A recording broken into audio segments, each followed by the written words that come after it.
And we're back for another edition of ExPats, starring yours truly, Josh Downey, along with Lucas Cobry. Hi, Lucas. How you doing? How you feeling? I'm good. I mean, it's been a couple days since our last podcast and a couple days since our last blowout loss. You can you can erase the whiteboard and put a Yeah. bit two on there. I remember last week or whenever it was, like we haven't had a big. I think it was 2 weeks ago when we were talking about like it's been a while since we've had a disheartening loss like that. Like here it is again. Not anymore. We're getting them in spades. It's also been a couple days since you were 23. I'd like to wish on air Lucas Cobry a very happy Steph Gilmore year birthday, the big 2-4 Steph for the Gilmore. man. So we're yeah, I mean, I don't know what else to say. In terms of New England sports, I'm trying to think, or from Patriots perspective, what guy to really kind Okay. of thrust. I mean, we got that I year of law. Revis, so Ooh. well, you're actually so right. Ty Law would be like numero uno. However, we were here for Gilmore's MVP season. That was crazy. That was a time to be alive, dude. A That was a time cornerback, to be alive. cornerback defensive player of the year. Oh man, with And just Brady at so the helm. clutch so many Mm. times, dude. Like Yeah, in dude. that playoff run, he came up so big, so many times. Remember that? I'm mixing up my seasons here because I'm pretty sure what I'm thinking of is 2017. But do you remember that Jaguars AFC Championship pass defense? Oh, that I pass I defense. I Gross, dude. am right Gross. there with you because I was doing Oh, the exact same thing because I thought that yeah. was the AFC Championship the year we went on to win It was the against Eagles' St. year. Louis. Yeah, I Yeah. thought it was the same, It was the Eagle. but It was the those are Eagles' year different. because I remember us. We snuck that game by the Jaguars. Probably Snuck that shouldn't have game. won. And then we kind of got our comeuppance in the Super Bowl. Obviously, at least defensively, because that was just Brady was unreal that year, and that was just a horrendous defensive performance. And Side I note: guess, yeah. What's up? Have you seen the Sunny episode about that? The Always Sunny episode about how the Patriots lose that Super Bowl. Oh yes, dude. Does it has to do with them being like the in the John, right? Like I forgot what happens, but they have to just sit D in the gets bathroom for the picked. whole. Yeah. Big guy gives it to Brady, and that's how he throws or he Oh yeah. fumbles on the way. Oh yeah. Legendary, It legendary. was hard to watch that. Luckily, it was like a year or two after the fact, so I had Yeah. healed. But that was a tough one. But in the spirit of your birthday, I thought we could start off by maybe giving ourselves some flowers. Who knows? Because there aren't many flowers to be bestowed upon players in the field or coaches on the sideline, for that matter, or Elliot Wolf's upstairs. So we're kind You're of not wrong. grasping at straws for positivity here, and we want to be positive blokes. So let's talk about how last week we kind of did some things in the pregame show. We kind of just started talking some shiz, if you know what I'm saying. Like we made some predictions, and I think early on at least we were kind of spot on. You Uh, definitely emphasized. Well, if you have something to disprove what I just said, keep it to the end. Let's I start was gonna. positive, and then All right, you go ahead, if and we then have I'll any come bad back. takes, we'll leave those for I the have a addendum. bad take that But I need to address, but you were go talking ahead. about zone, and we got a lot of zone. We Sure. we got a lot of zone. Sorry, we're having some connection issues here. Just, I feel like if you just go through it, like it's gonna record your side and then it'll upload my side once it. All right, cool. Yeah, I just only ride stopped because through I started hearing you talk, and I was like, oh, I'm doing it again. Anyway, it. Now rock out, dude. I think you're right. I just wanted to address my bad take on being like Justin. There's no way Justin Herbert's the one who cooks oh you, yeah, yeah, and he yeah. fried. Well, yeah, I He was gonna was save that eating. one for later. Yeah. Well, because what we had said is we both like it's not that like yeah we were kind of definitive on that, but it wasn't like we were saying it's because he's not the guy. He's the guy. It's because of the way Harbaugh plays and the way that that offense is structured around physicality in the trenches, and using like its running backs quite effectively.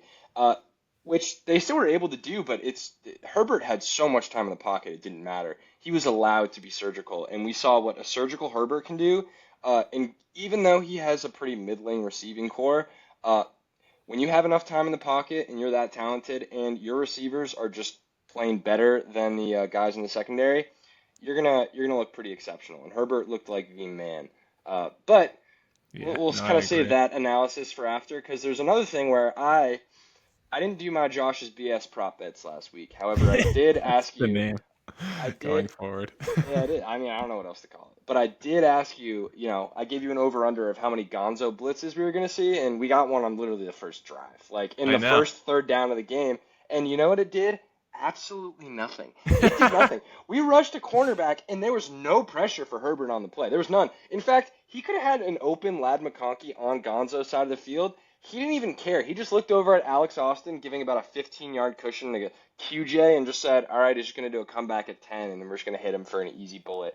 Like it was disheartening to know that we had our best player, like our best secondary player, or our best player in general, blitzing, and it's not like Herbert A has to account for it, or B is like, all right, well at least I know that side of the field I'm probably gonna have, a numbers advantage here. Like it was like no, like I'm literally gonna go at Alex Austin, the only other player in the secondary that's had okay performances in the last like month plus, and I'm just gonna go right at him because he can't stop Quentin Johnson. So that hurts. That like that was a kick to the groin. Yeah. But hey, we called it. We wondered like, hey, we're gonna see a lot of zone. We're gonna need to see some utility from Demarcus Covington. And look, he dialed some stuff up. It's just at this point in time, we're gonna find out what his coaching chops are. I guess by whether or not he keeps his job heading into next year. And B, we're also finding out as we do every week that our personnel just isn't capable of competing with these playoff teams. And Buffalo is very much an exception to the rule. That like performance, the grittier performance last week, and games like today, they kind of define us because it's just like the better team with the better players just going to come out on top, and it really just isn't very competitive. No, and I don't even think we really like there was no glaring coaching issues that you got beat on. Like I mean, they like you said, like right away they were trying to get cool stuff going, and I mean the whole first half, I don't think Herbert got touched once. And like you said, he was surgical back there, and you just don't have the horses up front. You don't have him on the back. I mean, Alex Austin is like a middling corner, and here we are week after week being like, this guy's getting it, doing his job. That's it. It's not like he's going up and above. He's just doing his job. And like there's something to be said for doing your job, don't get me wrong, but I don't think it's like they just do not have and for the longest time I've been on the side of the road that like we can do more, we can like build from these players, but there's not like I'm with you right now. I'm fully like we gotta restart and it comes down to like little things where like you get the Ramondre Stevenson. Like I don't know if you heard about that. Like we didn't even talk about that going into the podcast, but like they said you've heard about it where like they talked about not starting him and going with Gibson. And after the show or after the game, sorry, after the show. I mean, it's basically it's basically a sitcom, but Mike Reese asked Mayo about it, and he just kind of like put Mike Reese down, and like this is kind of what I wanted to ask you. I mean, I didn't want to get into it this early, but do you think that's justifiable? Like, if a guy like Mike Reese is out here saying that something has to change, I mean, how much do you agree with that? I'm gonna be honest. You did like five reconnections in the middle there, so I heard. Do you think? And I want to know your opinion. Oh, all right. Well, I know you're asking about the whole Mayo thing and yeah. about him putting down Reese, and this was actually the third victory lap I was gonna go on, and I'm happy you brought it up because obviously it kind of ties in. But we talked, and I remember saying like, hey, uh, you know, even if it might not always like tangentially lead to like a negative product on the field, the inconsistency within our organization, particularly amongst the coaching staffs in the media, amongst the coaching staff in the media, has just been really disconcerting. And that kind of goes into an element of camaraderie, teamwork, playing for your coaches. And that's what going into the season, we knew we would be a bottom of the barrel team, but we wanted to see a group of players that kind of sharpen their edges over time, that become more disciplined, that fight for a coach. And instead, we have just, a continued lack of honesty, transparency, despite putting on a front that they are. And it's, again, as we said last week, it's worse than getting Bill Belichick's just, I'm not going to tell you anything because I don't, A, respect you, but B, I'm not going to because why would I give you anything? And that to me is honesty. We might see a little bit Exactly. of Caddy or Bill in the media now, throwing some shots, and he might be a little more passive aggressive, and that might hurt us. But when it came to stepping up on that podium, he wasn't giving you anything. He wasn't giving you a Yeah. lick. And I would rather have that because then it doesn't give the media and everyone else fodder for week No, after straight week. up. And last week we have the Alex Van Pelt being like, well, if we were a better team, we'd run Drake May, and then he designs a bunch of runs for Drake May. And then, this week it's, we're starting Gibson, we're going to send a message to Stevenson. And then, of course, like the first play on offense, you just see a shot of Gibson on the sideline, hand on his like shoulder pads, just like kind of sitting there waiting. And Yeah, like, the commentating crew of Rose and Tucker were like, we don't really know what's going on. We talked to him yeah. yesterday. Like they weren't even like, hey, we got cued in. He's got a stomach bug heading in. We're gonna go back to Ramondre. No, it's just straight up not being consistent to your word and being truthful. And that was supposed to be what this Mayo administration was like, kind of banking its reputation on, because it sure as hell wasn't going to be performance heading into this year, No, at yeah. least in terms of wins and losses. It would have been more so just in terms of like gritty, keeping the games low scoring, tighter than they should be. And we're not keeping games low scoring. They're very rarely tighter than they should be, even though, as they said on the broadcast, Drake May, gives our offense an average of what, like 7 more points a game. So, like, we get an extra touchdown with Drake May. But we haven't got the extra wins. Brissett still has more wins than May on the season, which you should count the Jets game as a win for Brissett and the Bengals. But uh, the Chicago game is really the only time that we're seeing a Drake May-led team, like, win front to back. And what's frustrating is that's not because of Drake May. It's because we're such a bad team functionally from a personnel and coaching standpoint. And it's infuriating when you see guys like Penix come in and get more wins than Drake Yeah. May after 2 weeks. And you watch Bo Nix fighting for a playoff spot. And, Jaden Daniels, going to have double-digit wins in his first season. It's just insane, because a lot of these teams were supposed to be garbage heading into this year.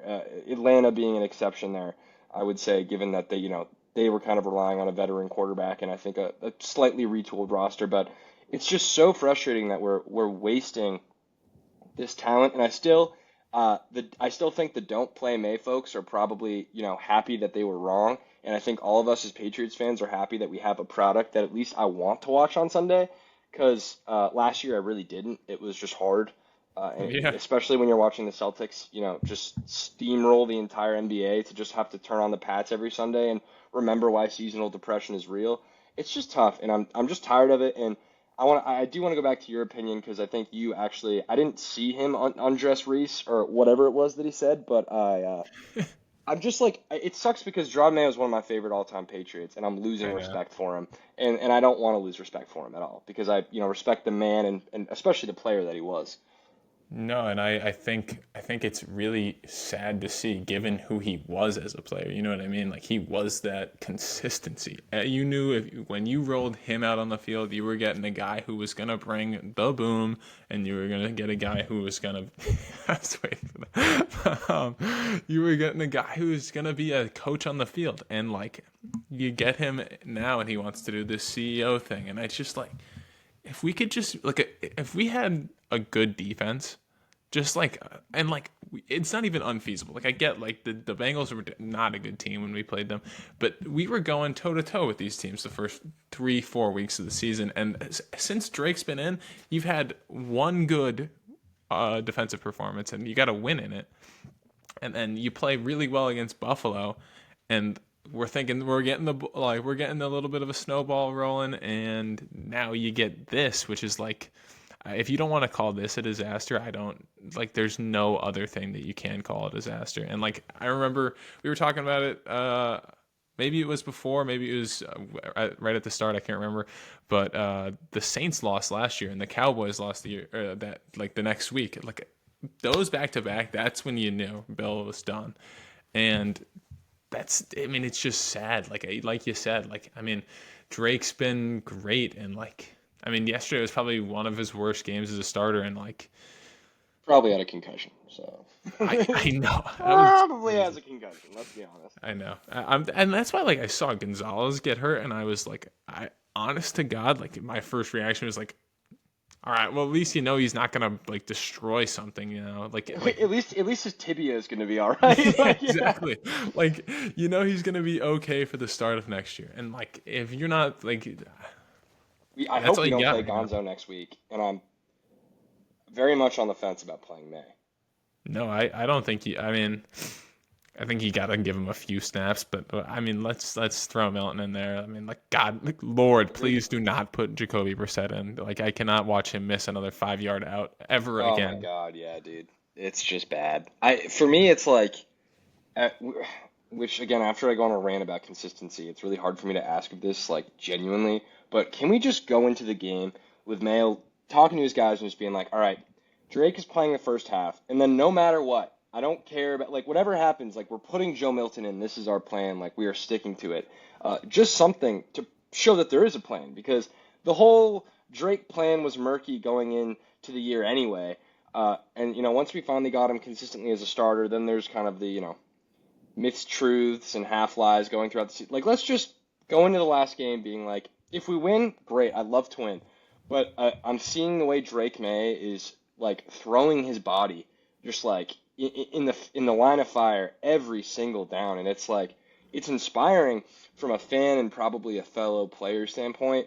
But from an organization, from a business, you got to look at it and say, man, cut our losses. Like, we gave you enough starts this season to where we're confident that you learned a lot of like kind of the more mental elements of the game, reading defenses, getting accustomed to playing teams in your division. He's already Yeah. played every team in the division. He's already played Buffalo. He played him last week. I don't know if I need him to play him again next week, No, even I'm if right it there is, with you. like their backups to the backups, which I get it might be tempting just to get a win in Buffalo last game of the season, against Buffalo in the last game of the season rather, but I just don't.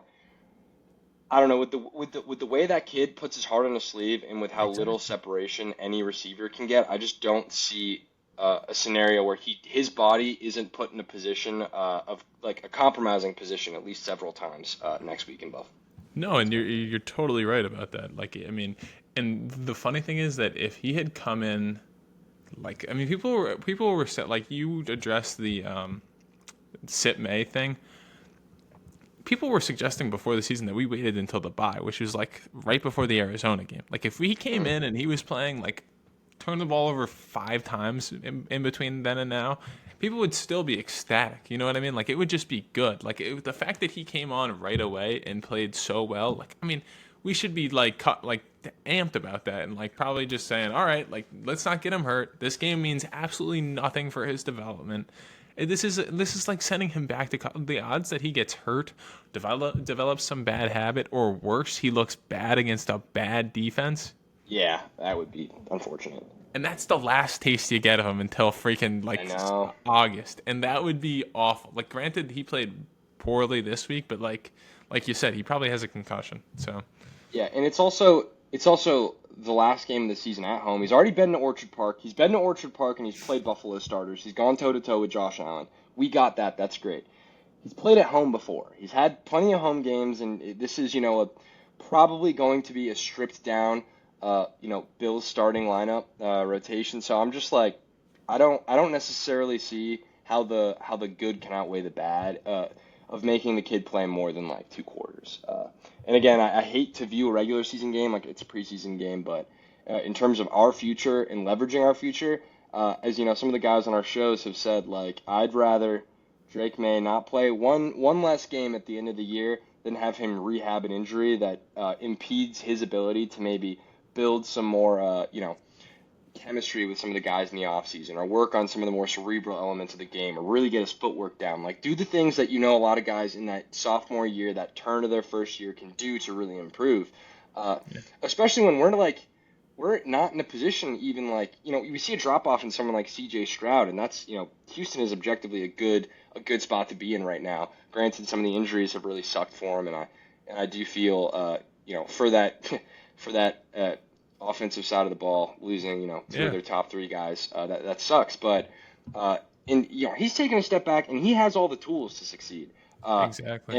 and he had an outstanding rookie year. So I don't. We're Drake May is already going to be behind the eight ball with whatever we throw out there because I'm confident that even if we somehow get T Higgins and uh, Travis Hunter, we have some sort of amalgamation of players that can like, create separation and, play make, if you will. I still don't know how either, the line or, maybe some inconsistency with the backs, but probably just like either line or receivers. One of them probably isn't going to be adequately fixed going into the year, and both No are shot. bottom of the league. So I don't know what we can do at this point, other than just like kind of cross our fingers, let May develop on the side, and recognize that with the way this team played this year, I don't. It's really hard for me to see a path forward to the playoffs next year. Here's what I'd say. Like, you bring up Houston, and like 2 years ago, like you're talking about Houston's getting the second pick and they had the eighth pick somehow because if you do off season right and you have a piece in Laramie Tunsil, you really, and we have two pieces down. Like if you do this offseason properly, and granted that's gotta be perfect, but you could be like one of these teams that's competing and fighting to get into the wild card next year, if you ask me. And I know that's probably like really optimistic given everything that's happened this year, but I don't think it's crazy to say that like we could be a significantly better team next year. And I'm not saying like contending for a Super Bowl, but fighting to get in. I don't think Denver's that much better than you. I think Denver has a lot. I mean, Raekwon McMillan is getting minutes for the Denver defense. As far I'm pretty sure. I We don't. also got playmakers like Benito in the middle of the field that are, going to be Pro Fair. Bowlers. And this is where I disagree with you is disagree might be a strong word, but where I'd push back is that I agree with you that in terms of like, you look at like a Houston level rebuild on the offensive side of the ball, knowing that they have a defensive coach that came Yeah. in, is not trying to be the CEO. D'Amico Ryans just takes control of that defense and he lets his guys on the offensive side of the ball do what they have to do. We have a guy that, apparently wants to be the CEO type, but that is a defensive mind. And now our defense looks like the worst defense in the NFL. So now I'm thinking, even if we do shore that up, and yeah, like we might still have like a bottom 10 offensive line in football next year, but we might have, now more like a middle of the pack receiver room, and with Drake's talents and hopefully a more sure-handed Ramondre and Gibson coming back fresh, like I think you're right, like that offense could be enough to get us to the dance, and by that I mean like a wild card game, right? The But dance, the but big that's dance. yeah, the dance. But that was me and pretty much everyone in the media heading into the season saying next year we know that the defense will probably be all right. It's just getting that offense up to speed. Now we're like, no, we have two bottom of the league Yeah. units. Like that takes more than a year to be any sort of level of competitive when you're now like your biggest strength has now become your greatest weakness, and it's an indictment on Mayo, it's an indictment on Covington, and it's especially an indictment on Elliott Wolf. And Yeah. obviously some things didn't break our way. The Jabril Peppers, Commissioner's Exemplis saga, that really hurt, especially after Jawan Bentley went out and Christian Barmore gets blood clots. And it's like these things really hurt. But good teams with actual depth and proper coaching, like losing like a couple of important guys doesn't make them like a bottom two defense in the NFL just overnight. No, and you're totally right about that. But where I'd push back is like I don't think it's un. I don't think. All right, this is Joe Burrow, Jamar Chase, T. Higgins, like all in their prime right now. But that team's defense is terrible. And like, if you want to be that quality of an offense, like I don't think that's like. Don't get me wrong, it's an amazing offense. Joe Burrow's having an MVP season. Jamar Chase should be with the offensive player of the year. I think you can put up points like that, maybe not to that rate, but I also don't think your defense will be that bad if Barmore comes back and he's good, and Gonzalez comes Bentley, back, and Bentley's a key piece, and maybe you add somebody in the second round because I mean this kind of like ties it into something I wanted to talk about too, and like how you feel about the number one overall pick. Obviously, the Giants lost on Sunday, and I mean, I don't think anybody like if you want to tell me you're gonna take Travis Hunter at number one overall, I'd probably push back. But if you get back to 4 or 5, and like I think probably the furthest you are gonna trade back is like 4, given the quarterback situation, and like we'll see how this all shakes out next week. But I think you could get back, and I think you can add an Abdul Carter who will give you some juice. I don't know. yeah. How do you Uh, feel about it? it's just yeah, like we are looking at the Bengals, but that's the best quarterback and best wide receiver in the NFL right now. And Sure. as much as I love Drake, he's not going to be that in the next 2 seasons probably. And that's being generous either way. Uh, and the odds that we get the best wide receiver in football and the best like I, it depends on how much you value Stephon Diggs this late in his career, but you can make an argument that T Higgins is probably the best two option in the NFL right now as well. So we have I'm a gonna think on that, but I mean, if you want to call, if you can make some arguments where you're like, well, the way the JSN DK one looks pretty good, although yeah, T Higgins is playing better than DK right now. for sure. I'm trying. I mean, and I would put him ahead of Jalen Waddle right now. I mean, Tyreek Hill had a Garrett good game Wilson, yesterday, which is Tay cool. But Adams. yeah, it's fair. But that's just I don't know.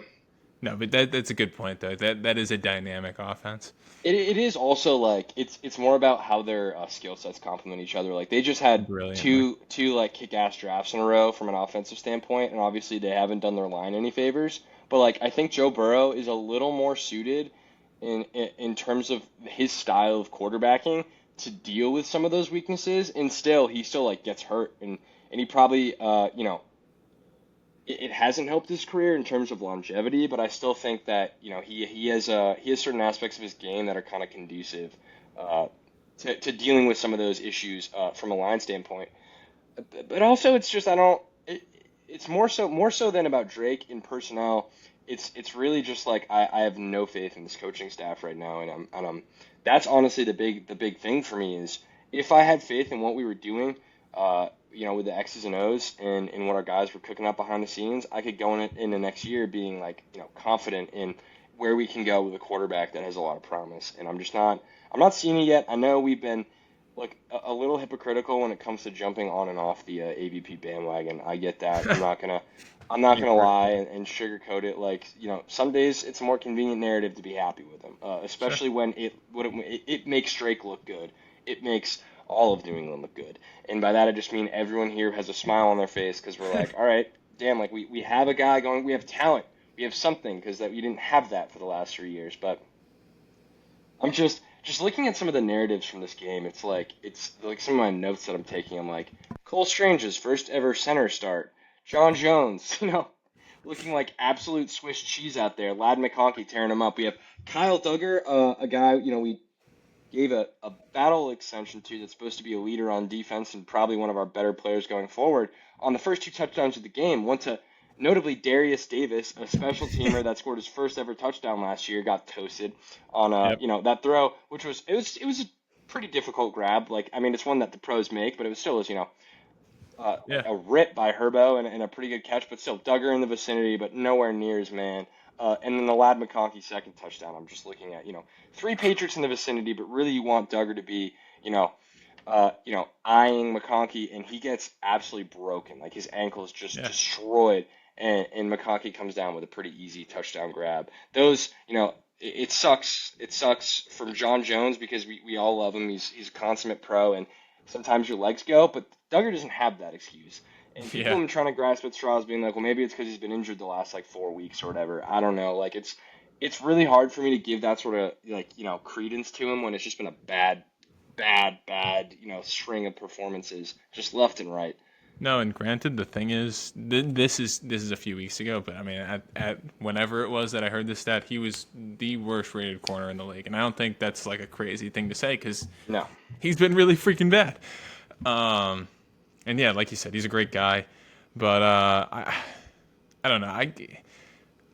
I think the big thing is like for Doug. Yeah, Duggar's not a great pass coverage guy. I don't think any of our I think Mapu is probably your best coverage safety, and I think a lot. I mean, and that's saying a lot, right? Like, I think Peppers Playing has better than moments. Tavai. Yeah, and that's the thing, dude. Like, you Yeah. don't have these guys who can really just stay and lock down in the pass game. And if you want to build like that, that's fine. But you got to have the dogs up front, and that's why like if you can find a way to get back, maybe you can get some Abdul Carter, who I think is probably a better. He's getting the rap that he's like a straight pass rusher, and I think he's definitely better in the pass rush game than he is as a run stuffer. But I think he wouldn't be your worst run stuff guy. Like I don't think he deserves to take time away from Anthony Jennings, but I also don't think that your edge guys are necessarily like I actually wrote it down in my notes that we can't stop the outside zone to save our lives. And No. it's true, but like I They don't have I so think much time in the backfield. Like Vidal is exactly. showing like an element of patience and definitely some I don't know, just mental maturity, being able to, as like a sixth round rookie, just take his time in the backfield and Yeah. cut it to the outside because we've really got nothing going outside of a couple Anthony Jennings like arm tackles going around like his man, and he's really the only one making those plays. Yeah, and like I mean, for the longest time, like he was getting a bad rep because he can't get to the passer, and he cannot get to the freaking passer to save his goddamn life. No. But he's he sets that edge, and that's not something that should be taken lightly. I don't think there are a lot of guys that really, like, you watch last year's San Francisco game, like, nobody could do that to Trent Williams. Granted, that's the best left tackle in maybe the NFL's history, but, like, nobody was setting the edge on that team. And you watch Saquon Barkley, like, they were just turning guys out yesterday. Like, if you can set the edge, like, that's where a lot of these teams base their whole playbook off, at least early down plays, where it's like, okay, like, you're falling for this. Now we can get that. Now we can get some play action. Now we're moving the linebackers. Now we're taking shots downfield. And, like, the McConkey one you want to talk about, like, yeah, Duggar should probably be over the top there, but he's probably looking into the backfield. Like, he's probably worried about the run game. And McConkey, like, this is another one I wanted to talk about. Like, we've been bad in the draft. Everybody knows that. But, like, man, did that trade bite you in the freaking booty, man.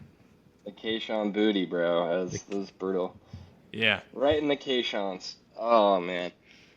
Dude, I'm just, it's that one hurts. The thing is, I just heard so much of that going into this week that I'm over it at this point. Like, I don't think, Patriots fans need to hear us talk about it because they probably heard it 15 ways to Tuesday, but I agree. Like, that one hurts because I don't even know. I mean, Jalen Polk could be, working a cashier job at Market Basket, and I wouldn't freaking know. So, Truth. and I wanted to segue that into my depressing moment of the day, which is when I flipped on the old Instagram in the middle of, doing some film work for this game, which, ended up being just, like, so brutal. But I flip on an ad on Instagram, and there's Christian Gonzalez's latest Instagram post. Oh, yeah. He was doing an ad with Jonathan Jones for Market Basket. And I'm just watching Jonathan Jones be like, come in, you got the bounty, I got the wings, like, get inside. And I'm like, Jesus Christ.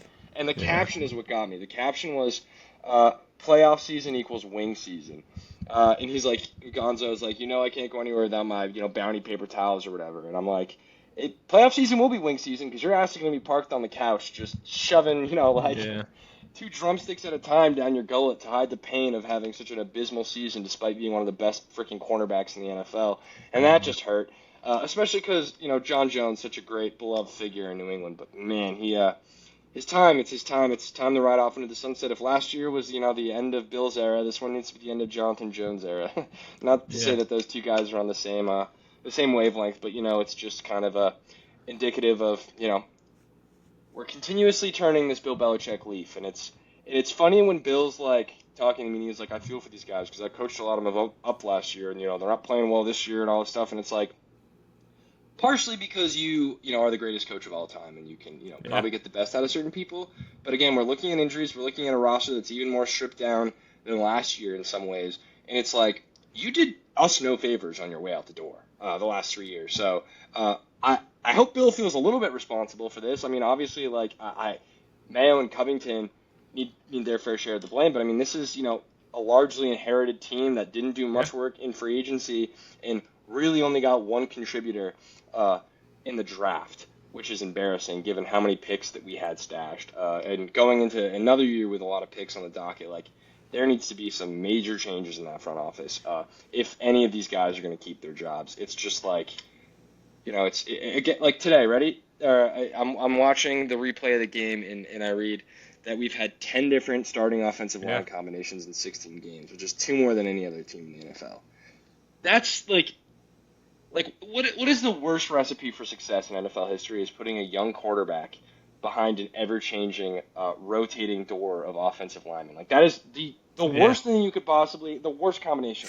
And Drake May hasn't made it look like the worst combination necessarily, but it was certainly getting that way with Brissett, and he's not a young quarterback, but we were starting to see, like, man, Brissett looks like he's, finished out there behind this line. And Drake provides a spark, but he also looks worse than he really is. And he's forced to make more aggressive physical plays that make him look a little silly sometimes, where it's like, why are you putting your head on it? Like, go out of bounds or take the slide. But it's like he's literally like, I'm the only way we're making the first down. I'm the only way we're keeping this drive alive. And, for a young kid that's been so used to putting teams on his back since he was, in diapers, it's really hard to fight that instinct when you don't think you have the dogs around you to fight for you. And that just hurts. No, and that's like, it's hard to be like, dude, like, I don't do that because that's what you want out of your quarterback. And, like, you honestly cannot say enough about that freaking kid at this point. Like he's we all love Gonzalez, and he's probably skill wise the best player on your team. But Drake is, I mean, how could you not love that kid? I mean, he's gonna be a superstar if you ask me. But no, I had one other thing that I was like uh, pretty big on. Like, oh yeah, would you wanna? It kind of all bring. Would you be mad about a win this week? Like, if he comes out there and he lights this Buffalo defense up, like, how are you gonna feel about that? So I'd probably be more mad if it was like Joe Milton that got the win because I'd be like, man, this was doubly worthless. But like at the same time, I said I would want to see Joe Milton play in the second half of this game. Uh, Look, in the hypothetical scenario where like one of these three teams, most likely, Tennessee, Cleveland, or New York, uh, like looks to trade up with us, or like the best scenario is Vegas at 8 somehow gives us like a Hail Mary, mortgage the entire organization on the first overall pick, which they shouldn't do, and I don't think they will. But if they think we want to be this big market team that we know Vegas can be, let's go grab Shadur, big money, Sure. highlights. We're gonna have Dion in the building all the time, yada yada yada. We have Tom Brady, like glitz glamour. If they want to be like, Broadway about it, like whatever. But I'm gonna say right now with them sitting at the 8th spot and this being a somewhat weaker quarterback draft class, that they maybe aren't willing to mortgage that future. And I would look potentially at the future of any one of those two guys in Minnesota to kind of maybe get the Sure. ball rolling in free agency slash at the start of trade talks. Like, are we going to see Darnold keep it? Like, I don't I don't see how you keep your what 10th overall pick, whatever McCarthy was. I think you're right. Yeah, I don't know how you keep him on the team as like a backup to Sam Darnold the whole time agreed. if you want to invest in Darnold, especially because uh, I believe Darnold's going to be a free agent this year, right? Yep, 1 year deal. So I would not be surprised if a team like Vegas swooped him up or New Orleans. I think New Orleans actually financially might be married to Derek Carr, but Yeah. I would look at looking at the teams that might need quarterbacks. Vegas seems like maybe Darnold City, Hmm. unless it is that they prioritize him over JJ, which would be interesting. So we'll kind of see how that goes. But again, to bring it back to what we're talking about here, it's Tennessee, Cleveland, New York. Those are the teams that probably will look to jockey up for position if one of them they're fighting for two quarterback spots between three teams, between three or four teams, and that's always good if you have if you're in a position of power like the Patriots are right now, which is ironic to say given we're 3-13, uh, and have less than a 20% win percentage. But Yeah. it's it really comes down to what the offers are Hmm. because I uh, I don't know, like I like hypothetically the worst spot we can fall I think would be what, fifth, Yeah. uh, Or no, I think with a loss this week, I think the lowest we with can fall is with fourth. a win. Yeah, with a win. Sorry. Yeah. Is it fourth? Is it fourth because if we win in Tennessee, Cleveland, and New York all lose, they'll have three wins, we'll have four, and then we'll be with that Jacksonville, Carolina, Jets, Raiders, and Chicago block of teams with four wins. If Yikes. none of those teams wins heading into the final week, and us having the strength of schedule tiebreaker, I think would put us at five. We bumped Jacksonville down a peg, which is look for us honestly the ideal situation here in terms of us like being able to maybe choose a player that we want if we want that. It's to just not let Jacksonville be ahead of us in the draft order Yeah. because if we want Hunter, if we like him, we want to get him. They're I think the biggest threat first off the board. Them, then Carolina, and then maybe New York, but I don't know. I don't think it's in the Jets' No, best I interest to do think. that. Oh, you're talking. Yeah. No, I could. They need a lot other than. I don't think Yeah. receivers their problem, or I mean, I don't think corners their problem either. I think it's probably like. I think Sauce is being exposed for being the overrated player he is. However, yeah, I agree with you that their Yeah. secondary, I don't know if that's really where all the issues lie with this, defensive Yeah. unit. Uh, but yeah, bottom line, to make a long story short, no, I wouldn't be mad if we did, eke out a win. But like, if we end up, effing up this first round of the draft, then of course in hindsight we'll be like, well, damn it, then we'll Yeah. have the Chad Ryland, you know, disease we got last year, which is if he doesn't win that game on Christmas Eve, we might be able to have our pick of the litter between Jaden and Drake. Now, I don't think we care that much about that now.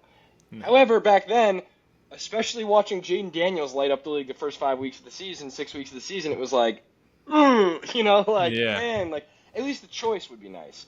But Patriots, either way, haven't exactly shown to be, very intelligent in their ability to make choices. So sometimes you got to let other teams make a choice for you. So if that means we're behind Jacksonville, somehow they trade up, they take Travis Hunter, then we're like, all right, at this range, I'm not even sure Banks or Campbell is worth the pick. Looks like Abdul Carter's the only guy that we should take here. Yeah. Then I am wiping my hands clean and being like, fine, I'll accept that. But Sure. I think for me right now, it's either Hunter or trade down and take a tackle. If we don't trade that pick, we end with number 1, and we don't trade that pick, I will be so I can't even describe how angry I'll be, because he's not the issue. Like, neither corner or receiver is definitely a problem. Don't get me wrong. Corner, I'm coming on here saying Alex Austin is the man for doing this job. I don't think either of those are the problem. I think if you want to do this team justice, you got to take. I think you can probably get by, because I don't think Josh Connerly, the kid from Oregon, will go in the second round like a lot of people think he will. I think you see in the next few months that he gets bumped up into like mid, even late round, mid combine results going. Yeah, there's no way that you get a starting caliber left tackle. Like, it's just so fantasy, like in the second round. Like there's gonna be, and like I think you'll see guys like Malachi Starks. He's tried it. And like that just isn't gonna work. You know what I mean? Like, yeah. And they're gonna have to go out and like, it seems like that are like real competitors who need these positions. I mean, like Joe Tooney, like we've talked about him a million times about how letting him go is such a problem. Like, it would be even worse, waiting till the second round to take a tackle, or worse, trying to switch a guy in the third round like we did this year. Yeah. And I mean, I don't want to get into it too much because it fires me up so much, and I don't want our viewer to think. I agree. Like, obviously, if we're one and we stick one, that sucks. Like, it just sucks. But again, the value is for trading back. I'd say you don't want to trade past 4. So it really, I do think the Giants are but even like hypothetically, we trade with the Giants, then one of Cleveland or Tennessee isn't going to get the guy they want if they are all going for quarterbacks, and they might just take Hunter. So ideally, we want to be top 3 again if we want the choice of Travis Hunter. That being said, I'm not necessarily as concerned about his frame, but I think Travis Hunter does have like a sneaky injury history, particularly once they went Power 5. And when you get a guy like Abdul Carter, you're getting like a man's man that can, really do some damage. Or, same thing with Will Campbell and Kelvin Banks. If you take aside like some of the petty arm grievances, those are men that are, closer to 7 feet tall than they're close to 6 feet tall, which is, impressive physically. Mm-hmm. And when you're a team of little boys out there, sometimes it's nice to throw a man around, a young man. You're totally right. Like, our receiver room looks like a freaking high school team right now. Like, it does. But imagine T. Higgins and Travis Hunter. That's the thing, is that like, because then you get in the actual Z. That's something that gets you excited, because then Pop and Kayshawn can actually be what they should be rather than what they're asked to be right now. Would be. Like the speculation, like that's the thing for me, is like we do that, and then like, by God, Elliott Wolf, you better make moves. And I don't care if you're trading for like top end tackle talent. You just got to get guys that can be, among the 32 best tackles in the league, because we don't have any of that right now. We probably have guys that aren't even the top 50 tackles in the league. We could probably have bench guys on other teams that could outplay our starters. Yeah. Say what you want about Kingsley Suamatia, I'd probably take him right now, over Darian Lowe. I love the little hands to the face penalty going against us on Saturday. Like, just like watching a guy continuously make mistakes and kill drives. Like, we can't have that, especially not from guys that aren't rookies.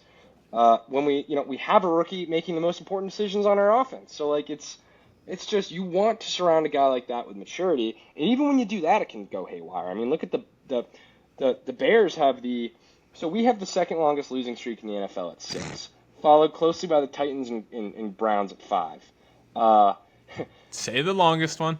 yeah, the Bears at 10. The Bears started out the season at 4-2 and are now 4-12. And my favorite part about that entire stat is that, despite, again, like the strength of schedule tiebreaker is what it is. They're in like arguably the hardest division in football. They're 4-12 and they're going to pick a 9 spot right now, which is so funny to me. Which is so utterly funny.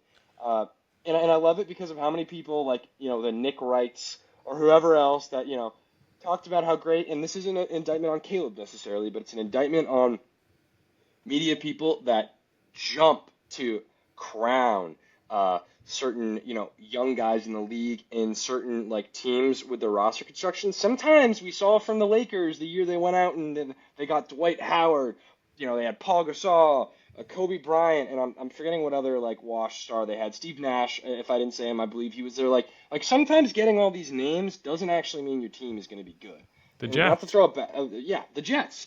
And we see this time and time again. And again, like this is why we have to be careful in our rebuild and not just want to attract names that will bring butts to the seats for the first couple of weeks. Doesn't mean the butts are going to stay there if they're not performing. It doesn't mean, giving a guy like a Von Miller a $100 million contract. Like, we can't afford to make those mistakes. So as much as I want Elliott Wolf to do something, I want him to, play, I want him to spend his money, a couple key guys, but also hopefully play some money ball where you're bringing in volume. Because we didn't even bring in volume last year. We had so many holes, particularly on the offensive and defensive line, that, it's hard to count them all. And we didn't bring in the adequate numbers. And even guys we did bring in, are gone now. Notably, what's his name? Who we haven't even talked about him in so long. I'm forgetting what it is. Chooks. Chooks Okorafor. Thank you. Like it literally, I forgot who Chooks Okorafor was because he quit on the team, as the season started. Well, that's how I felt on Sunday, dude, or Saturday. I'm watching 55 go get some penalty, and I was like, "Who the f is that?" And forgot that we had signed Yannick Ngakoue, who's who was a dog a few years ago, and now it's just what I mean, that's the type of move you go trade for a Josh Uche if you have the Kansas City Chiefs pass rush, and he's opposite Chris Jones and all those guys, and we're out here just trying to build the bottom of the roster, and we can't even do that. Our backups are bad, like you're saying. Oh man. You know what's funny about that? What play catches my eye is our the lone shining play of the day, which to me, I'd read about it beforehand and then I watched it and I was still kind of that was kind of fluky, the Pop Douglas touchdown. Yeah. It was not necessarily a great throw, but he was under pressure and, it wasn't necessarily Pop had separation. He was just able to come back on the ball. It's kind of the DPI argument we hear on our shows where they're should we call DPIs for guys coming back on the ball because a receiver has a distinct advantage? Whatever. That's kind of going on a different – it's not necessarily related, but it's talking about that kind of throw where it's actually underthrown and Pop was able to come back to it and make a pretty impressive grab. But on that play, I believe Bud Dupree was offside along the right edge, right? He's offside on Vidarian Lowe's side. And Lowe doesn't move, obviously, which was great because then the play wasn't blown dead, whatever. Drake May chucked that ball with – hands in his face, almost thrown to the turf. It wasn't Bud Dupree. It wasn't Bud Dupree. It was Joey Bosa on the other side of the line, meaning that Vidarian Lowe, who already blows, was at a distinct disadvantage, and yet still somehow the blown assignment was on, Demon Trey Jacobs' side, as I like to call him. It's just Demon Trey on his demon time, dude. God. That's just – there's so many of those plays that we're watching, and I'm Alex Van Pelt getting cute, and what do we see on the first turnover of the game? Freaking toss, dude! I wasn't even gonna bring it up because it made me so fired up watching it. Oh my god! For me, it's also who the hell was that? We have Pop coming around, which I guess who it was supposed to be, but also it ended up being a better toss for Ramondre. But the reason why it's all messed up is because at the same time, Hunter Henry is coming right in Drake May's face, so Drake honestly loses a whole side of his peripheral vision. Can't even see Pop Douglas from what I could probably gather watching it on just. No, it looked like he was just throwing it. Yeah, he was just trying to no look essentially because he can't see it, but he's following the play call. That was just utterly bafflingly stupid play calling. And I have And this written down, and like I kind of wanted to touch on it, but like I wasn't gonna like we were so far away from the AVP talk that I was. But now we're here, and like we only got like another 9 minutes left in this podcast.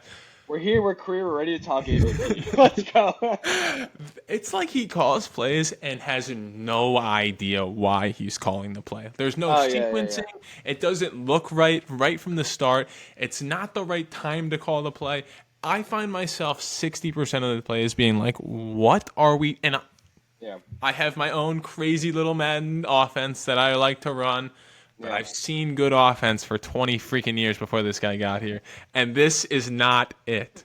I'm sorry that I'm so fired up about it because you have guys like you're telling me Kayshon Boutte is not better. Like Xavier Worthy had a good game this weekend, but he's not that much better than any of these guys on this offense right now. Like he's faster, Yeah. don't get me wrong. Andy Reid is just that much better of a coach than He AVP. also knows like the 2 or 3 play calls a game to maximize him. And earlier in the season, when like obviously now they have Hollywood Brown back, but when they had Rashee Rice, uh, they were able to just like work him in when they needed to effectively, and that's the perfect way to work in like kind of a one-trick pony rookie, a guy with like a specific skill set. Because now later in the season, we're seeing his workload increase because he's getting used to the more physical nature of the NFL, but it's also like Andy Reid has a better understanding of how to utilize him. Patrick Mahomes has a better Yep. understanding of how to get the best out of his guy, and now we're seeing someone Xavier Worthy that I should have started against you this week. Frankly, dropped 22 points on my fantasy bench, so that's fun. And And before we like, get into the fantasy update, like it's crazy oh, that we're at the end of a season and it's the end of year 2 for Booty and Douglas, the end of year 1 for Baker and Polk, and we know nothing about either of them or any of them except for like Pop's okay against man coverage in the slot. Booty is okay on a downfield threat when Drake May throws a freaking dime. yeah, yeah. And On the then sideline because the second it goes middle of the field, there ain't no way with any safety in the world they're getting any sort of physical matchup advantage. exactly. None. Oh man. Oh my god. And It's the just one time Polk's out there, Drake May throws a dime just right to his hands. yeah. It's Right like to his hands. it's so funny because like we see the difference whereas like on their first drive Ross Tucker, the color analyst of the game, was maybe a little harder on that first Quentin Johnson drop to the sideline. Like that was a tough Sure. ball, and his feet weren't Yeah. even going to be in, but it's still a Rainy drop. day. And then Lad McConkey, like after Tucker also, who annoying voice and all, but was pretty astute throughout the whole game about how Sure. bad the Patriots are, like to the point where I'm not going to complain about it. But he's like, I'd watch this Jonathan Jones Lad McConkey matchup, and literally that third down we have Yeah. like the amount of like rubs, crossers, like Lad McConkey was literally dragging Jonathan Jones' corpse across the middle of the field the entire game, and he had a wide open drop. Like the Chargers probably should have scored a touchdown on their opening drive, frankly. Like that was based on the way Herbert was slinging the rock and how open these guys were, it was just a couple early game, the field was still wet from the drizzle, like maybe the ball's a little wet, just little things like that probably kind of made a difference early on, but once the second quarter started, it didn't. Yeah. And it's just, Because it wasn't an issue for them. They were man, still dude, cooking you. McConkey. And I'm not trying to do like the whole like he's McConkey. That's a gritty like, but he's just a highly smart like young rookie with a good head on his shoulders. Yeah. And there are other rookies like that. I'm not just saying it because he's a white receiver from UGA. That's No, but it's so true. Like he is a really good route runner. He gets and that's a guy that wasn't a first round pick. Yeah.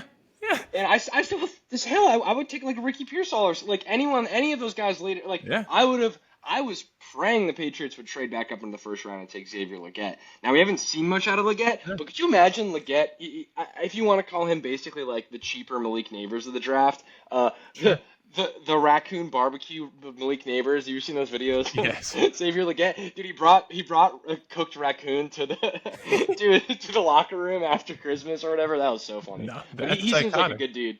But imagine like what a physical guy like that Drake May could do with him. And we're just not aggressive. We're conservative with the way that we spend our picks and our assets, and we trade back to get meaningless value. Really, like oh, this one extra, bumping up a couple slots later, like that might help. It This doesn't. Javon Baker that we've been Yeah, this having our Javon eyes on. Baker that this guy that can allegedly make people in wheelchairs stand I up. was I just mean, gonna geez, I say think he makes people in wheelchairs go blind. Frankly, like it's like you're adding one affliction onto another. To be yeah. honest with you, like I haven't seen him. I don't know where he is. Where's Javon Baker? No, Uh, and what you're all getting to, hypothetical. and what you're getting to with the McConkey of it all, and how we've been ranting about our guys being awful, and it all comes back to AVP not being able to coach. And I don't. The Patriots came out and ran man coverage so freaking often, and despite not having Gonzalez out there, and what did the Chargers do? Pick play. Pick. How Yeah, many times did Ross Tucker mention, "Oh, this is a pick play, and it's yeah. going to work against man coverage," and then it worked against man coverage the next play or 2 plays later. It's so funny that we were like, all right, we started the game running like a fair amount of zone, I would say, and obviously some man coverage, but and we got torched, right? Like we got torched. Torched. We lose our best man defender, and the solution is to just go into man. I was Like, so, oh my god, I like was at that point in fired time, like up. we're married to the zone. Just like, I mean, might as well. I mean, we lost Christian Gonzalez, like who Yeah. wasn't even playing well before he got hurt. But I mean, give him the chance to make some plays for you. At No, but least I watched eliminate enough one of of that. those receivers. Yeah, and by that point, if you had just put Gonzalez on McConkey and he still fried Gonzalez, I would have been like, whoa, this McConkey guy's pretty Yeah, good. which give him the chance to do that. Let my best guy go up against your best guy. And right now that's Lad McConkey, and it's just so funny that instead, like we're hearing QJ making some plays. I'm like, damn, DJ Chark. I'm hearing his Yeah, name called. Like I'm like, I forgot he was in the league, bro. Like God, it was bad. No, that was a really bad just game. a defensive disaster class all around, dude. Just Yeah, absolutely horrendous. And it's look, we have three guys at a bare minimum that are on a hot seat right now. yeah. And one of them, at least one of them, has to go and probably will go. And uh, I think it's 4 guys if we're being honest, and probably 2 of them should go. And are you including Elliot Wolf in that mix yeah, as well? Yeah, yeah, yeah. I mean, like, how can For you not? sure. You've been a big proponent of the personnel group being bad, and I think it's just like, dang, like for the longest time, I was like, dang, like we're just getting really unlucky with these drafts. Not anymore. Not anymore.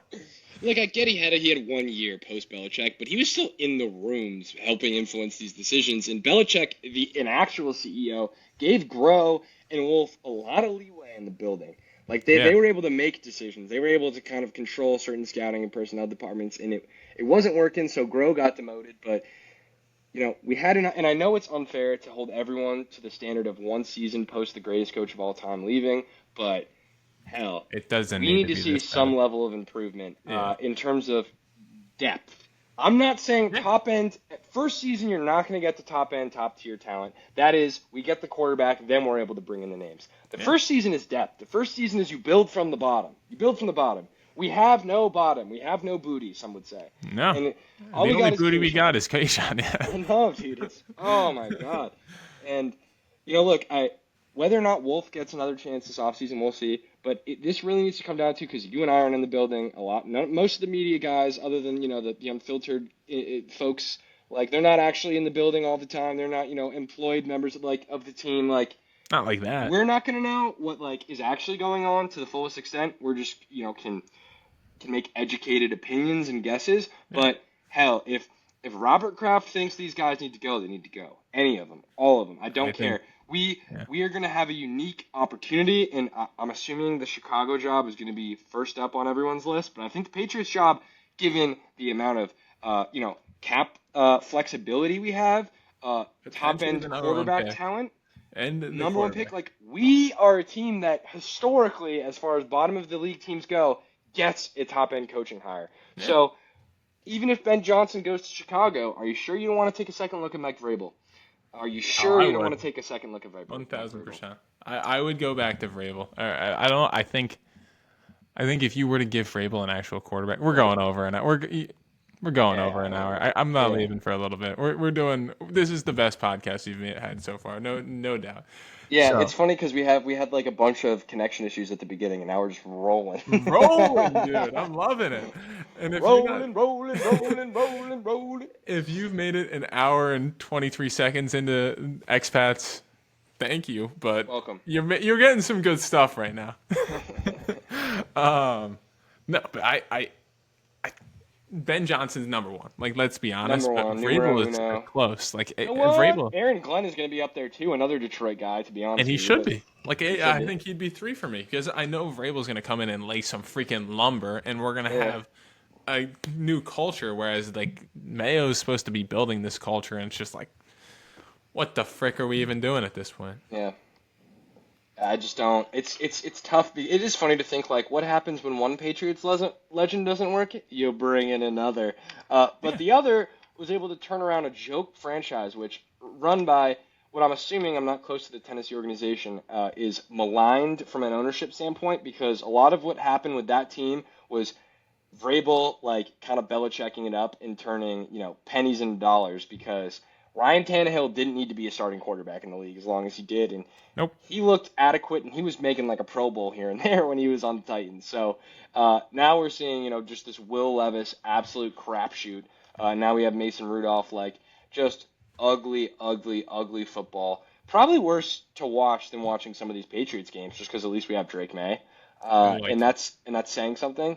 And again, we lost to them. So, like, uh, if me coming from the perspective of a 3-win team that has lost to your team thinks, man, I'm kind of happy I'm a fan of the Patriots and not the Titans, I don't think very highly of the Titans the way the organization is run. But firing Vrabel is in many ways like institutional malpractice, given, whether or not he wanted maybe more power, and that was kind of a topic of contention. Sometimes tensions in places that we don't see them are the reasons why guys get fired. yeah. Maybe like not to bring in another NBA comp, but we're seeing, was it Mike Brown, the Kings coach, just got fired Yeah. despite turning that whole organization around. Probably stuff behind the scenes we don't know. Now, granted, we're heard nobody wanted to fire him, whatever. They're like 5 games, below 500. We're not even at like close to the All-Star break yet. Like that seems a little premature, but this is not an NBA conversation.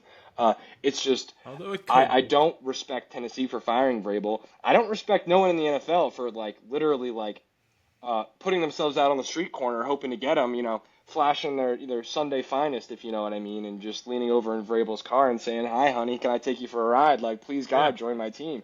Oh, Uh, I would, dude. I think he's gonna set the freaking and I think that's the big thing. yeah, Like this whole season, we've been like penalties, penalties, penalties.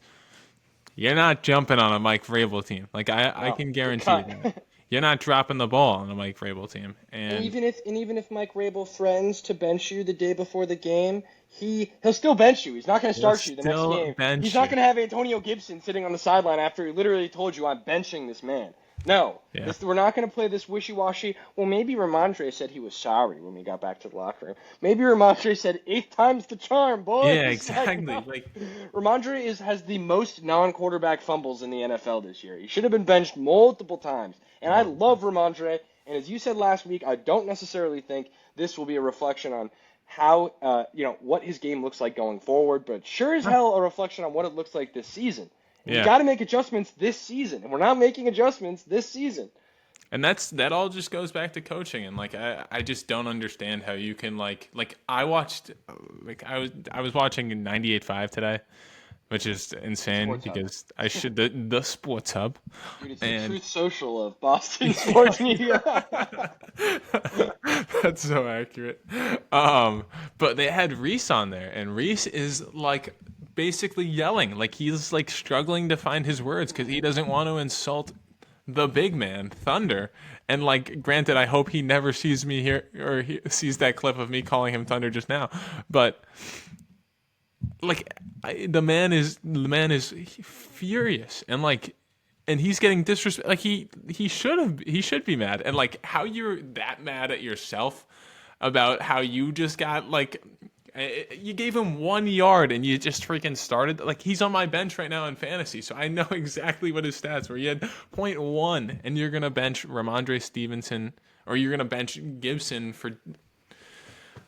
That was ridiculous. Sorry, Mr. Reese. You didn't deserve that. It'd be funny. It'd be so funny if we have like the villain arc of Mike Reese because he's been so disrespected and so frustrated. He goes from like being the Walter Cronkite of sports journalism to the Tucker Carlson of Patriots reporting. Like you just be like, So, Why is it that Gerard Mayo is disappointing me? Maybe it's because he's a big fat piece of crap. Like, what's going on with yeah. him? Why is the green M&M sexualized? Like we just have Mike Reese just absolutely going off the deep end because he's just been so maligned and disrespected this Well, season, and he's watched a team that he loves and has forged just this reputation, respected across the league, just exactly. fall to pieces. And it's like he's the only bastion of hope amongst an organization Exactly. is a freaking beat reporter, and that's who we look to for like literally guidance in these trying times. Like, I am Exactly. over it, bro. I'm No, and sorry, it's Mike Reese, you don't deserve this. no, and like it's like you and I have talked about this before. Like these sports radio, like the Sports Hub,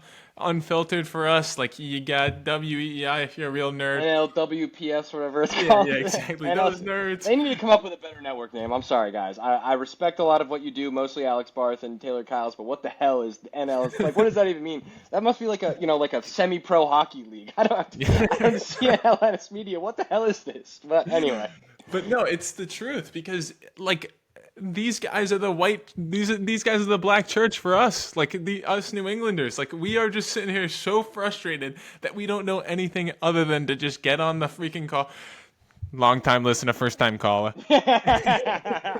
What the heck is Gerard Mayo doing out there? First And time caller is going to be the absolute the slogan or trademark for this year's Patriots fandom. This first time caller. Like, I used to just listen and be happy at home. Now I'm mad. and like it was so easy to just be like, these guys are idiots. They're just making Yeah. stuff up just to make stuff up. And now here I am, freaking 4 years later, being like, all right, it sounds pretty fun. Let's go rip the Patriots and put it on YouTube. Put it on TikTok over some Subway Surfers. Yeah. No, I'm gonna boot up NCAA 25, not because I want to play, but because I need it for content for my new TikTok video. And I get, I love that game. I love Madden, but sometimes I same. get so frustrated watching the Patriots play that I cannot play that game because I'm like, it's this simple to call plays that work. Yeah. And like, I get that it's a video game and I'm playing against kids who, like, if I was playing against DeMarcus Covington, he'd probably whoop my butt 10 ways to Sunday. But Yeah. it's not that freaking hard when you're just watching team, like, Alex Van When you're Pelt getting whipped not 10 different offensive line combinations in 16 games to Sunday, Ex- that's yeah. And that's like unlucky, don't get me wrong, but like a lot of it was just like us just being like, you know what, Michael Jordan's just not cutting it. Yeah. A lot of it is that. It's also like we're down to our third set. Like Ben Bryant, like we had put ourselves in a position we should not have put ourselves in. But like we went in being like our best offensive lineman is probably David Andrews. I know people want to say Big Mike, but I'm going to go for longevity and consistency, David Andrews. Yeah. And we, despite injury history and certain things, we're like, that's our best offensive lineman. Let's just get a couple of crappy guards in the draft and a couple of crappy tackles in free agency and one crappy tackle in free agency, or in the draft rather. Yeah. And then lo and behold, our best offensive lineman goes down, and then we're scrambling, and now our center position is just as insignificant and inconsistent as our tackles. So now everything just blows. It's not even like, and it's hard to just be like, it's because we're not healthy. It's like, yeah, but it's also because we've been, horribly mismanaged by a front office that, really had no sense of urgency going into a pretty pivotal season for a young quarterback if everyone in the building knew that Drake May was going to suit up this year, which, I mean, we haven't had that confirmed, but I'm assuming most people when we took him at 3 were like, by some point in time, even if it was after the bye, Drake May is going to play. Yeah. No, I feel like I got a lot off my chest just there. Not gonna lie. also, like Chris Rose, the play-by-play guy, calling Mapu, just like Winnie Mapu, like I like that just grinds my gears. And not that I'm like some sort of Mapu apologist or anything. It's just like, I'm just like, you really, it's just like, dude, honestly, with your new mic, which is a great, wonderful birthday purchase, I'm happy you got. Indeed. You should just do Patriots mispronunciation ASMR. Just be like, Mapu. Who's another historical good one? Ute. Vinatieri. Yeah, Vinatieri. Vinatieri. I wish I could think of other ones. This is an off-air. Yeah. Gatkowski. Gatkowski, yeah. Mike Wazowski. Mike. No, oh man, it's frustrating because like it's like our better players being like, that's Marte Mapu to you, pal. Dude, I'm going into this season. After last season, relying on these veterans. Next season, I'm like, I honestly don't know if I want to see Kyle Duggar in a Patriots uniform again because his performances are starting to be like negatives week after week. In an already lackluster defense, you can't have a detractor be one of your highest paid, most pivotal leaders. And it sucks because I don't think anyone really saw it turning this ugly. Certainly not you or I. And No. I don't know if anyone in the building did either. And it's just, that's brutal. You know, man, Jonathan Jones just falling off a cliff, and we knew that his, performances had started to slip a little last season. But, Yeah. how much we could utilize a guy like that. Maybe he'd have a little more left in the tank if we just actually had depth in the secondary. Who knows? Like maybe we could use him in certain roles, like as his third down specialist. Maybe we could have like a Daron Harmon type role where he knows exactly where Gonzo is, and he's basically there to reinforce and support his corners. Because he's a really intelligent, smart guy, like that could be where you use a player like that. We're just not even in that position at this point to even talk about it. And his legs are so cooked now that it's like we can't afford to pay him money next season. Yeah. And I know we have the most salary cap, so it sounds like a little bit of a cheap thing to say, but it's literally like you can't afford to have someone that is a negative on your team and you can't pay them millions of dollars. That is not the way successful organizations are run. No, and the sad thing about it is, like, I feel like the secondary, like, you had Gonzalez coming in, and you had Peppers, and you had Duggar, and you were willing to hang your hat on those guys. Your safety room, like, I remember, like, 3-4 years ago, you had Phillips in there, you had all these really good veteran guys, and now it's like, who back there? And those guys were late in career contributors. Yeah. McCourty, late career contributor. Phillips, late career That's who I'm contributor. forgetting. How could I forget These were guys that, like, literally, like, despite being older per se, like, they were so highly intelligent and so ingrained in that Bill Belichick defense that the way they understood and supported each other was all fluid. It was, entirely like, do your job actually meant something. Now it's like, can you please, God, just not miss your blocking assignment? Now do your job is literally like, can you do what we paid you to do? Not do your individual assignment because you have an understanding that I know exactly what my guy on the backside's doing, and he's got my back, I got his. Completely different, philosophical shift, and it started at the end of Belichick's era, but it's just like, we just really nosedived this year. And I went into a couple weeks ago being like, last season was worse than this season because our offense had absolutely no hope or creativity, and like I can stomach watching the Patriots play this year, but I almost find this defense worse, like a worse watch than last year's offense, which is without a doubt one of the craziest things I ever thought I'd hear myself say. Like I didn't think we remotely, that was the worst offense I've ever seen put on a football field last year. And I'm looking at this defense and saying, this is like sad. This is more sad for me as a fan. And I'm getting texts from buddies, cousins, family members being like, this is just really depressing to me how bad this defense has fallen, because that was what the Patriots had hung their hat on for so long. Was just, if anything, defensive consistency, proper leadership, our coaches putting faith in the right guys, and it's like, it really hurts, man. And it hurts day in and day out watch that side of the ball, right in the old heart, right in the soul, dude. Yeah. Right in my Dunkin' Donut shaped heart, right there, dude. Double chocolate chunk right here. It just that goes right through. It's a donut. Man. But yeah, no, it's sad, man. Oh man, it is unfortunate for sure. Yeah, but at least Gonzo's sponsored by Market Basket, so you don't even want to see the other one. Stevenson got a deal too, I'm pretty sure. With who? I with Bounty. I'm pretty sure it's like a similar ad, but he does it with like probably Gibson if I had to guess. Well, he needs the quicker picker upper with all the fumbles he's dropping on the ground. Like, gee whiz, dude, that is a bad deal to have. Like, the quicker picker upper? No, that's Swiffer. Yeah. Because no, it is. Because Jonathan Jones and Gonzo were in like a Bounty Market Basket ad. I don't know if it's with Market Basket too, but I know Bounty he was like, dude, I got the Bounty. There's gonna be a bounty on his head if he has one more freaking fumble by the end of this season. If he comes out and fumbles next week or on Sunday, I will lose it. Oh my gosh. And I like Montre, and I like the fact that we kept him, and I like the fact that we paired Gibson with him. But man, oh man, hold on to the freaking rock. Dude, the first 3 games, you know, what's so funny is like look at where we've come now. The first 3 games of the season, we were like, Ramondre Stevenson is by far our best offensive player. Yeah. He is the only offensive player.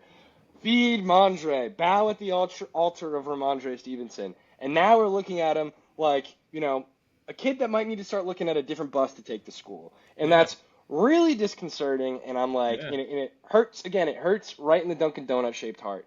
I just, you know, I lose a little bit of my soul every time that those balls touch the turf. Yeah, I'm right there with you. But hey, at least Cole Strange got his first ever center start. I know it's going to be Woo! taking us an hour and 15 minutes to get to the sole good part of the game. He didn't blow any snaps, Yeah. and I mean, a week after Ben Brown had his worst game of the season, Yeah, that 2 steps in the dirt. yeah, that's something Bill can be like, you know what, guys, I left you with a guard turned center with a first round pick.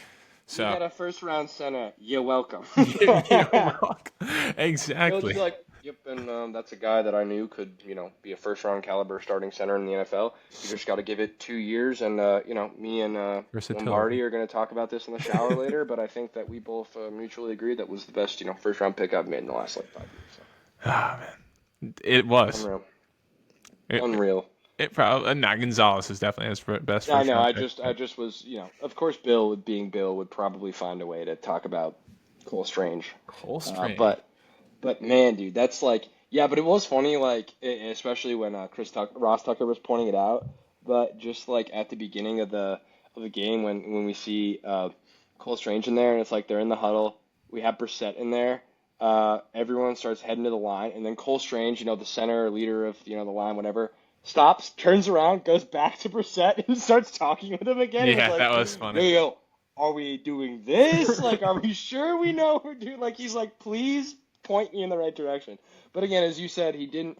You know, I didn't exactly, again, you know, watch in as much detail, particularly in the second half, how much he might have faced pressure. But you know, he didn't throw 2 balls in the turf in, you know, pivotal points and Yeah. drives against, you know, competition that could have had a winnable, you know, game. So No, I don't know. I It's just funny, man. Just funny, funny.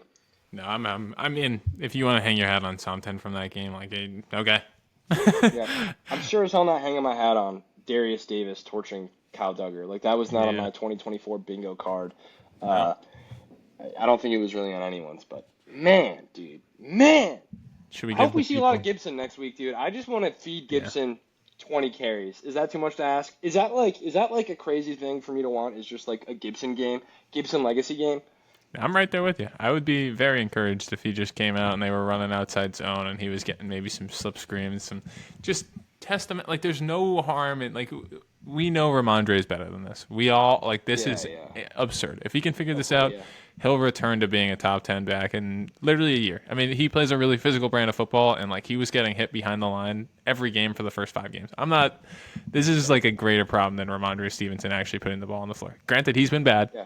He's had Yeah. fumbling problems, but you can improve your run game in other ways than by trading Ramondre Stevenson or cutting him.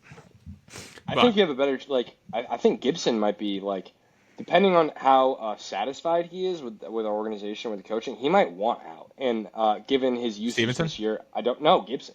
I don't Oh know yeah, what Gibson was promised, but it was probably more than what he's got this year in terms of volume and touches. So we give him a game to showcase his talents. Maybe, you know, he's like, guys, I don't want to be here next year, and maybe we honor that, and then we pair. Maybe we take a running back in like the, you know, the 5th round, like Bo a young, Scat, quicker. Scatabo. Cam No. Scatabo Cam takes in Scatterboo, the bro. rushing touchdown for the New England Patriots out of the wild scat. That It'll look like wild scat, just a hot piece of crap on the dude. If we pair Ramondre Stevenson with Cam Scat, that is gross, dude. That is so disgusting that That you would would be suggest so funny. we pair one slow running back with another slow running back. But this God. one's white. Like I don't like, what is this, the odd couple? Like I don't need to see both those dudes on the same field, bro. I You're don't not want to wrong. see it. But I'm like a 5th round, you know, running back with some legs. Sure. And you know, we trade, you know, Gibson, who's not young, and that still has value in the league. But if he doesn't want to be there, and I wouldn't mind seeing Gibson next year at all, like if we actually use him properly. But I certainly like. I think there's no harm in, again, like kind of like with Mixon, like no, or you know, Joe Milton, sorry, not Mixon, knowing what you have. I want to know I want other teams to know what we have with Gibson in case he forces his way out and we can get some value for him. Sure.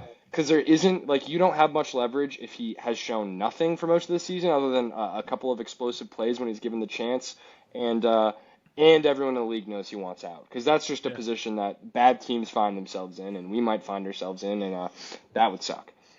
All right. You want to give a little fantasy update before we do some final thoughts, and then we'll cut it? You don't want to talk about fantasy? No, I mean, obviously, I think you're in a lot better shape than you are. Like I am. I just made a couple of crucial errors, and it just sucks because it looks like I'm about to win B League, and I would rather win A League. But at the same time, I do like the idea of all your Rochester friends just looking at me come in the league, absolutely eat all of their lunches, and then bounce. Like, I don't like something about beating all of these people I know you like will give me some satisfaction, but knowing that you probably will knock me out of the playoffs 2 years in a row is painful. It's painful. Well, for me. I really don't. I think you still have a fighting chance. I think Josh Allen's not going to play next week. No, yeah, that's going to be a tough one. James Conner's not going to play next week. If you went like Penix, oh, I don't know. I would go like you got to take a swing. Maybe like Drew Lock. Shut up, dude! I hate you so much. I hate you so much, dude. This is insane. Joe Flacco. I had to. Joe Flacco. He was in the Josh shootout. Wait, what? Joe Millen. Joe Flacco. Josh Downstack.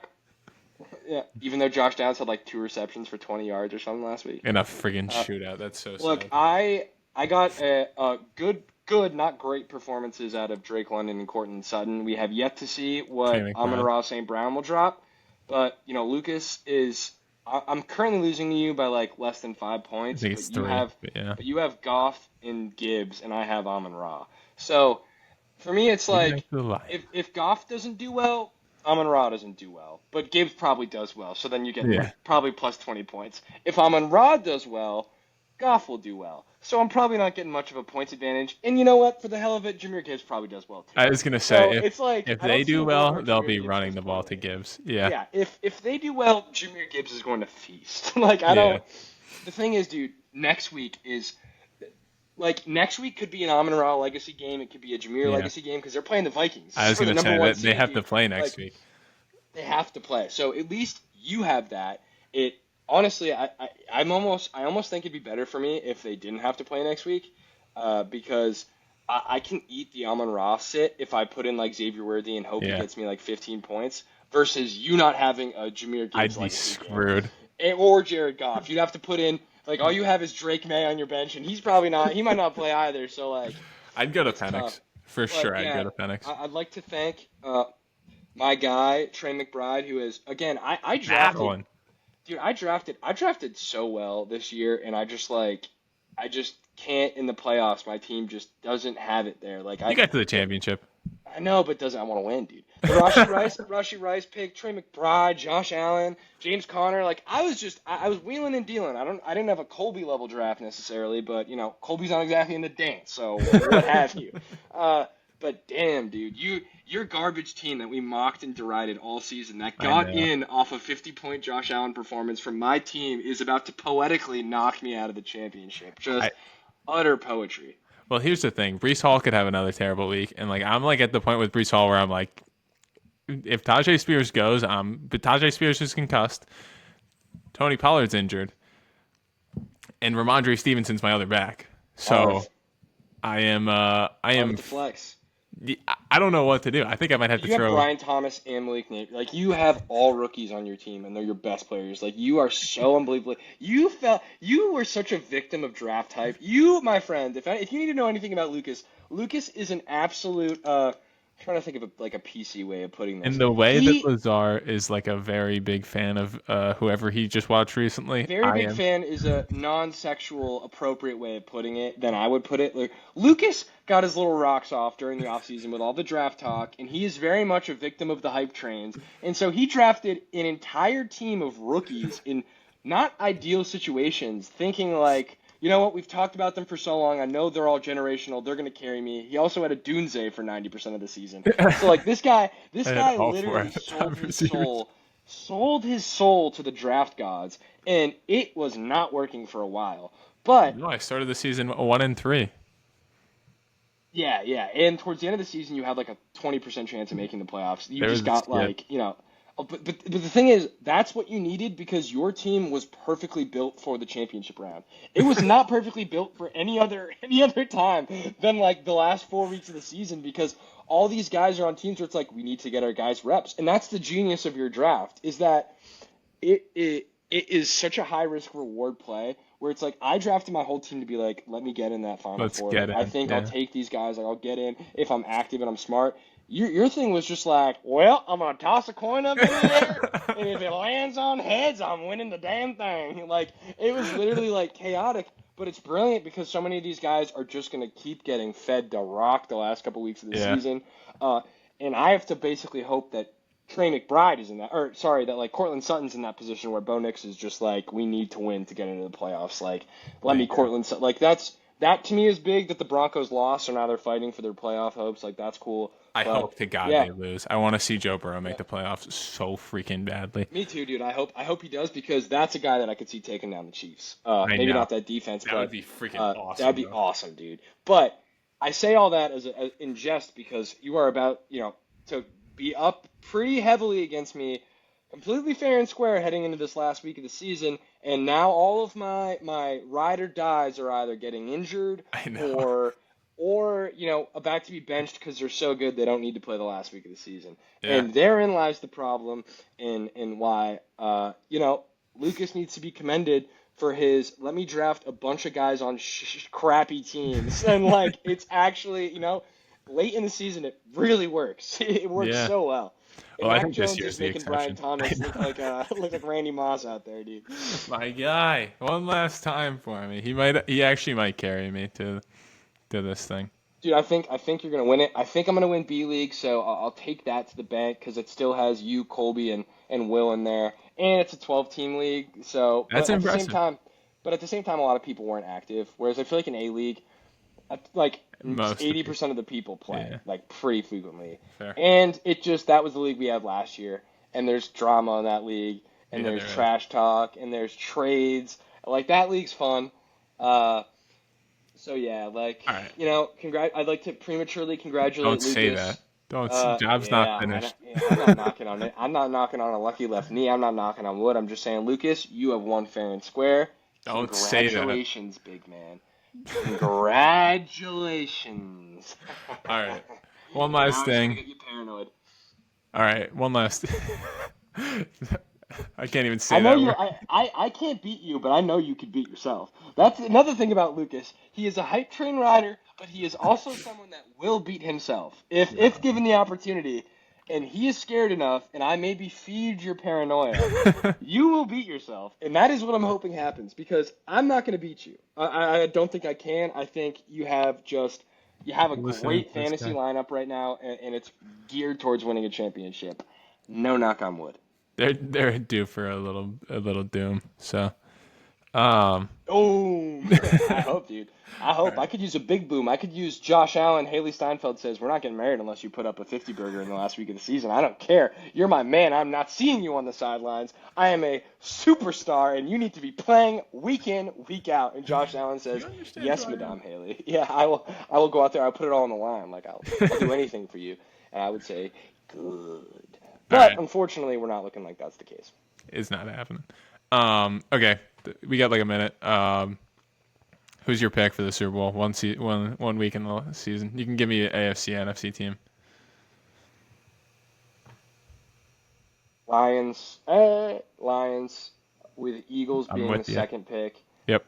And then I will never not go Chiefs, Yep. but with my Buffalo being my 1B, but I just Yeah.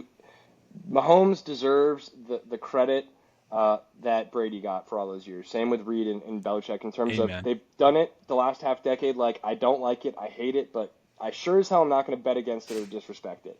And Agreed. last, I'll give you one prop bet. Over under 15 tier shed next weekend. Whether or not we win or lose. Way over. Way Yeah, over. way Either over. way. Slamming the over. All right. This is a good one. Sorry we I went already so got an long. hour and a half. Hell Yeah. yeah. All Hour and right. a half hour for the boys and girls. everyone Little out there birthday that wants present to from me to watch. you. Little birthday present for the Lucas. Happy birthday to the boy. All right. See you guys next time.